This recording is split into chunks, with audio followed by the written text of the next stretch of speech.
আজকে আমি আরেকটা নতুন অধ্যায় শুরু করতে চলছি, যেটার নাম হলো শ্রী শ্রী রামকৃষ্ণদেবের জীবনী ও বাণী। চলুন শুরু করি। তার আগে আমরা আমার সাথে একবার বলুন, জয় মা তারা, জয় মা তারা, জয় মা তারা, জয় রামকৃষ্ণ কি জয়, জয় রামকৃষ্ণ কি জয়।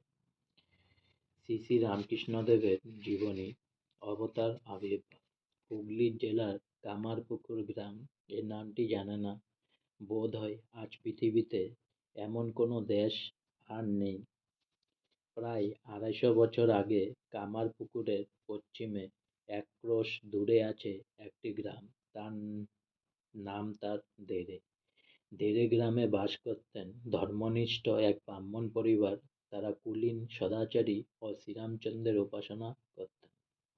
সে বংশে শ্রীযুক্ত মানিকরাম চট্টোপাধ্যায়ের ছিল ৩ পুত্র ও ১ কন্যা। জ্যেষ্ঠ পুত্র ক্ষুদিরামের জন্ম আনুমানিক ১৭৭৫ খ্রিস্টাব্দে। ক্ষুদিরামের পর জন্ম নেন কন্যা রামশীলা। রামশীলার পরে জন্ম নেয় নিধিরাম ও কানাইরাম নামের ২ পুত্র। শ্রীযুক্ত ক্ষুদিরাম ছিলেন সর্বগুণান্বিত। তিনি গৃহদেবতা রঘুবীরের সেবা পূজা না করে জল গ্রহণ করতেন না। পিতা মানিকরামের মৃত্যুর পর সংসারের দায়িত্ব ক্ষুদিরামকেই নিতে হয়। সম্ভবত পিতা জীবিত থাকার সময়ে ক্ষুদিরামের বিবাহ হয়। কিছুদিন পর সেই স্ত্রী মারা যান। তাই প্রায় ২৫ বছর বয়সে ক্ষুদিরাম আবার দ্বিতীয় বিবাহ করেন। এই পত্নীর নাম চন্দ্রমণি দেবী। বিবাহের সময় চন্দ্রমণির বয়স মাত্র ৮ বছর। তার জন্ম সম্ভবত ১৭৯১ খ্রিস্টাব্দে। চন্দ্রমণি দেবীর বয়স যখন ১৫, তখন অর্থাৎ ১৮০৫ খ্রিস্টাব্দে তার প্রথম পুত্র রামকুমার জন্মগ্রহণ করেন। তার ৫ বছর পরে জন্ম নিলেন কন্যা কাত্যায়নী। ঠিক এ সময়ে দেরে গ্রামের প্রজাপীড়ক জমিদার রামানন্দ রায়ের চালাকিতে শ্রীযুক্ত ক্ষুদিরাম তার পৈতৃক সম্পত্তি ও ভিটাটুকু পর্যন্ত হারাতে বাধ্য হলেন। নিঃস্ব ক্ষুদিরামের বয়স তখন প্রায় ৪০। তার এ দুর্দশার খবর শুনে কামারপুকুর নিবাসী তার বন্ধু শ্রীযুক্ত শুকলাল গোস্বামী তার নিজের বাড়ির একাংশে কয়েকখানি চালাঘরে চিরদিনের জন্য ছেড়ে দিলেন। রঘুবীরের চক্রান্ত চিন্তা করে ক্ষুদিরাম ১০ বছরের রামকুমার ও ৪ বছরের কাত্যায়নীকে নিয়ে স্বস্তিক কামারপুকুরে এসে বন্ধু প্রদত্ত ভূমিখণ্ডে বসবাস করতে লাগলেন। ক্ষুদিরামের ছিল অসম্ভব ঈশ্বরানুরাগ। তিনি পায়ে হেঁটে সেতুবদ্ধ রামেশ্বর দর্শনে গেলেন। সেতুবদ্ধর থেকে বাণলিঙ্গ নিয়ে এসে কামারপুকুরে বাড়িতে প্রতিষ্ঠা করলেন এবং পরম ভক্তিতে তার সেবা পূজা করতে লাগলেন। ১৮২৬ খ্রিস্টাব্দে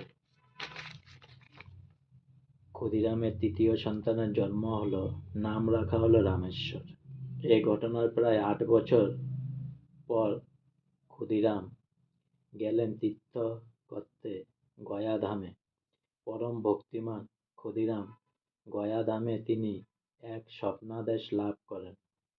গদাধর তাকে স্বপ্নে বলেন, ক্ষুদিরাম, তোমার ভক্তিতে আমি পরম প্রীত হয়েছি। পুত্ররূপে আমি তোমার গৃহে জন্মগ্রহণ করব। সত্য সত্য চন্দ্রমণির কোল আবার আলোকিত হল। নবজাত দেবপম এই পুত্রের নাম তাই রাখা হলো গদাধর। অবতার শ্রী শ্রী রামকৃষ্ণ পরমহংসদেবের পুণ্য জন্মভূমি কামারপুকুর।